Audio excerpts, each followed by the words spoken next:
Bonjour à toutes et à tous. Mon nom est Yasmina Chouakri. Je suis la directrice générale du RAFIC, qui est le réseau d'action pour l'égalité des femmes immigrées racisées du Québec. Donc, il me fait plaisir de vous présenter maintenant l'organisme lui-même, également le projet dans sa globalité. Bien, donc le réseau d'action pour l'égalité des femmes immigrées et racisées du Québec, c'est quoi? C'est un organisme à but non lucratif de défense des droits des femmes immigrées et qui est fondé sur une approche féministe.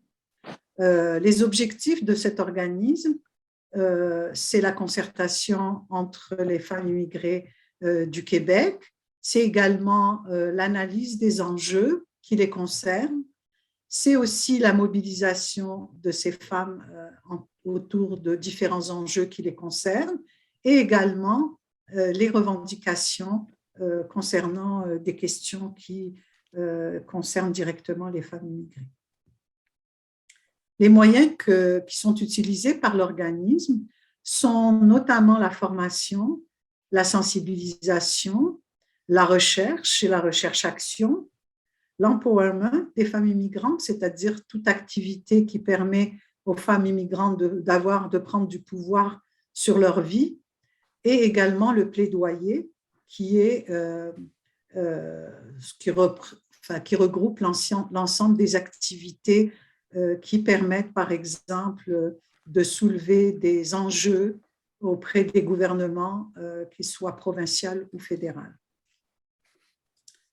Le projet que nous menons actuellement et dans le cadre duquel ces deux outils ont été développés est un projet qui a été financé par Femmes et Égalité des genres Canada. C'est un projet sur 2 ans. Alors, il prévoit notamment la production et l'animation d'outils de sensibilisation qui concernent 8 régions du Québec. Le premier outil et le deuxième d'ailleurs vont vous être présentés de façon plus détaillée par Michel Anilo, ma collègue, par la suite. Donc, le premier outil est à l'endroit des femmes immigrantes directement. Il permet de développer les capacités et le leadership, surtout des femmes immigrantes, en matière de lutte aux discriminations de façon générale. Il faut savoir que cet outil permet aux femmes immigrantes non seulement de travailler sur elles-mêmes et de mettre en avant leur leadership, mais également de mieux connaître toutes les lois qui concernent les discriminations. Et j'insiste sur l'aspect légal de ces lois pour pas qu'il y ait justement de confusion entre ce qu'est une discrimination et ce que n'est pas une discrimination, et également de maîtriser les ressources. Le deuxième, qui est à l'endroit des employeurs, permet de les sensibiliser, notamment au potentiel des femmes immigrantes, et toujours dans l'ensemble des 8 régions que je vous cite tout de suite, qui sont Montréal, Laval, Montérégie, Estrie, Québec, Outaouais, Mauricie et Centre du Québec. Alors, dans le cadre de ce projet, nous avons également mis en place un comité aviseur, qui est un comité composé d'organismes et de représentantes ou de représentants d'organismes qui travaillent sur certaines questions de discrimination, selon les secteurs, c'est-à-dire immigration, santé, etc., mais également des femmes qui souhaitent devenir des leaders dans la question ou qui ont un vécu de discrimination ou qui sont intéressés à s'impliquer, tout simplement. Dans le cadre de ce projet, nous allons également organiser un colloque qui aura lieu à l'automne prochain. C'est un colloque qui a pour thème « Vivre de la discrimination et du racisme quand on est une femme, les moyens d'y remédier ». Ce colloque va non seulement permettre la prise de parole de chercheurs, mais aussi de femmes, mais également d'employeurs qui vont nous parler des difficultés rencontrées dans le recrutement, par exemple, de femmes immigrantes et également leur bon coup aussi, entre guillemets, concernant une plus grande inclusion des femmes immigrantes dans leur personnel. Enfin, à l'issue du projet et par le biais du comité, nous pourrons élaborer un ou deux plaidoyers qui concernent directement les enjeux que rencontrent les femmes immigrantes en matière d'emploi et notamment de discrimination. Alors voilà, c'est pas très long, mais c'est juste un petit portrait à la fois de l'organisme et également du projet que nous sommes en train de mener actuellement. Merci à vous.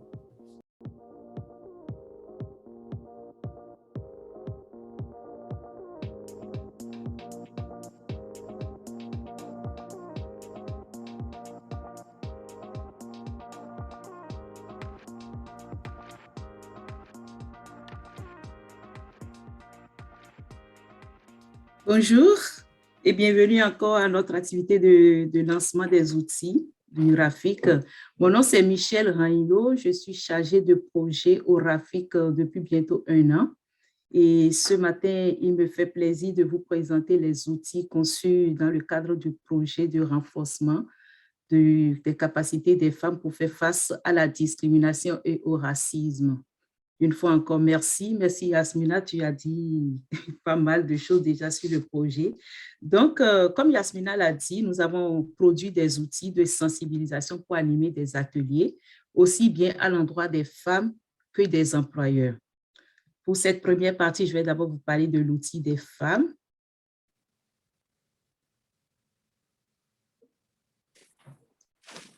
Alors, l'objectif, c'est vraiment de développer et renforcer le leadership des femmes immigrées et racisées pour lutter contre toute forme de discrimination qu'elles pourraient rencontrer dans leur quotidien.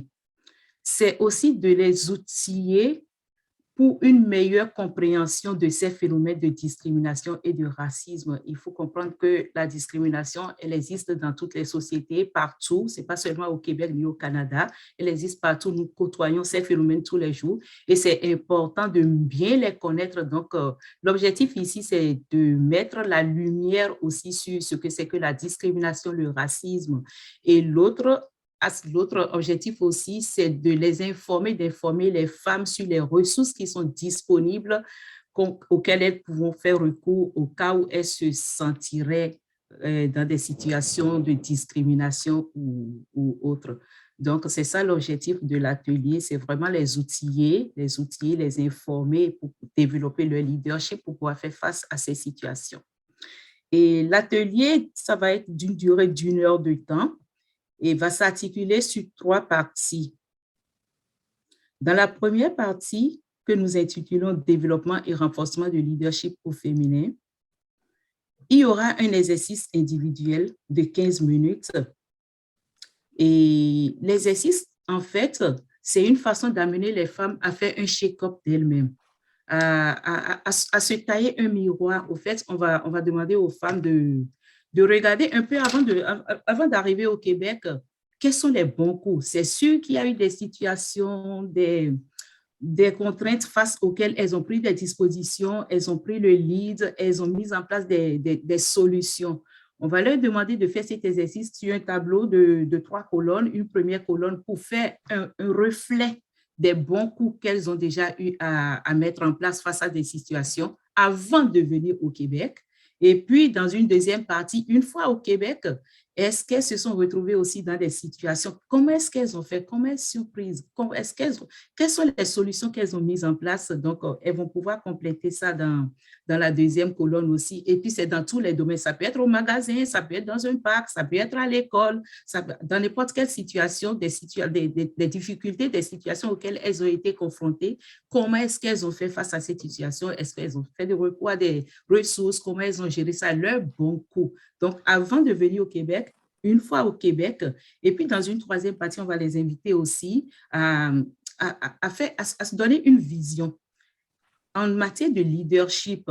Dans quel secteur, dans quel domaine j'aimerais exercer, j'aimerais mettre en évidence de mon leadership, j'aimerais prendre part, j'aimerais prendre mon pouvoir. Donc, l'exercice, en fait, c'est pour pouvoir permettre aux femmes d'avoir un miroir, de retourner chez elles avec ce papier qui va être comme un miroir pour elles, face à certaines situations, de pouvoir se mirer là-dedans et puis de se dire, mais, oh, face à telle situation, j'ai déjà fait ci. Donc, je suis capable de dire non. Je suis capable de me lever. Je suis capable de parler. Donc, c'est un peu ça l'objectif de cet exercice qui va être suivi d'échanges aussi. Et à travers cet échange, nous allons définir ensemble ce que c'est que le leadership et puis l'empowerment, cette capacité, ce pouvoir que nous avons. Et c'est pourquoi moi, je parle beaucoup plus de renforcement que de développement parce que j'estime que tout le monde l'a un peu en lui. Donc, ce pouvoir, cette capacité que la femme a pour pouvoir faire face à des situations. Donc, ça va être ça la première partie. Et dans la deuxième partie que nous avons intitulée discrimination et racisme, nous allons faire le lien entre empowerment et leadership par rapport à ces deux notions, discrimination et racisme. Et ici aussi, nous allons partir d'un exercice. Dans la deuxième partie, nous allons partir du vécu des femmes. Nous allons prendre des témoignages. Les femmes vont nous raconter des situations dans lesquelles elles se sont senties discriminées, comment elles se sont comportées, ou bien des situations dans lesquelles elles ont été témoins de cas de discrimination, comment elles se sont comportées, comment elles comprennent ça, quelles sont les dispositions qu'elles ont prises et tout. Et ça, c'est un exercice en groupe aussi, donc c'est un échange vraiment entre nous. C'est un exercice qui va durer une trentaine de minutes environ, on verra. Et suite à cet exercice, ensemble, comme un entonnoir, nous allons descendre vers des définitions. Comment est-ce qu'elles comprennent alors la discrimination, le racisme et tout. Et pour finir, nous allons proposer les définitions légales de la CDPDJ. Nous allons proposer les définitions légales et nous allons travailler autour de ces définitions. Nous allons aussi présenter des cas par secteur. Et quand on parle de secteur, c'est parce que dans le cadre de ce projet, nous avons identifié 4 secteurs qui nous paraissaient quand même des secteurs assez sensibles où on peut vivre de la discrimination ou du racisme. On parle de l'emploi, du logement, l'accès au marché du travail, nous voulons dire, l'accès au logement, la santé, l'éducation. Donc, on va donner des exemples selon chaque cas. Et nous allons donner aussi les motifs de discrimination, nous allons donner aussi les différentes formes de discrimination et de racisme aussi. Donc, c'est ça qui va constituer notre deuxième partie de cet atelier. Et dans la troisième partie, comme Yasmina le disait, nous allons parler des ressources. Parce que oui, on est quand même dans un pays où bon, on a des droits et puis il y a des ressources qui peuvent accompagner. Donc, nous allons informer les femmes aussi sur ces ressources qui existent, les ressources de première ligne. Et ceci, on le fera aussi par secteur. Donc, comme en emploi, on va présenter les ressources qui sont disponibles pour les accompagner, les appuyer ou les référer aussi. En matière de logement, nous ferons la même chose. Et puis, pour l'éducation et la santé, nous ferons aussi la même chose. Donc, même si ce n'est pas une liste exhaustive, nous présenterons quand même les organismes qui ont pignon sur rue, qui peuvent accompagner les femmes dans des situations du genre selon chaque secteur. Et nous parlerons aussi en deuxième temps des ressources pour déposer une plainte, quoique bon, l'objectif, c'est quand même le bon vivre ensemble, mais il peut arriver vraiment des situations dans lesquelles on n'a pas d'autre choix que de déposer plainte. Alors, dans ce cas, où est-ce qu'il faut déposer la plainte? Donc, selon chaque secteur, emploi, santé, logement, éducation aussi, nous allons présenter les ressources qui sont disponibles ici pour déposer éventuellement une plainte quand on se sent victime de discrimination. Ça fait le tour de ce premier outil. Je vais demander à Yasmina si elle avait quelque chose à ajouter. Je veux juste insister sur le point que l'atelier, en tout cas le premier atelier qui a été présenté par Michel, lui porte réellement sur des cas réels de discrimination et non pas sur des perceptions de discrimination. Ce n'est pas le ressenti qui va nous intéresser. Il y a des espaces dans les organismes où les femmes peuvent s'exprimer, participer à des activités dans lesquelles elles peuvent prendre la parole sur des sentiments, des ressentis, mais il faut savoir que c'est vraiment tous les outils qui sont développés, c'est sur l'aspect légal des choses et c'est sur des cas réels de discrimination et non pas juste sur des perceptions de discrimination. Voilà, c'est tout ce que j'avais à rajouter. Merci, Michel. Merci. Développer le leadership des femmes immigrées et racisées en luttant contre toute forme de discrimination. Inscrivez-vous aujourd'hui à app.rafic.ca pour tenir dans votre localité notre atelier à l'endroit des femmes immigrées et racisées. Ces ateliers sont offerts gratuitement en ligne ou en présentiel. Pour en savoir davantage ou pour toute question relative aux outils, communiquez avec Michel Agnello, chargé de projet pour le RAFIC, en composant le 514-849-3956, poste 204, ou en écrivant à projet@rafic.ca.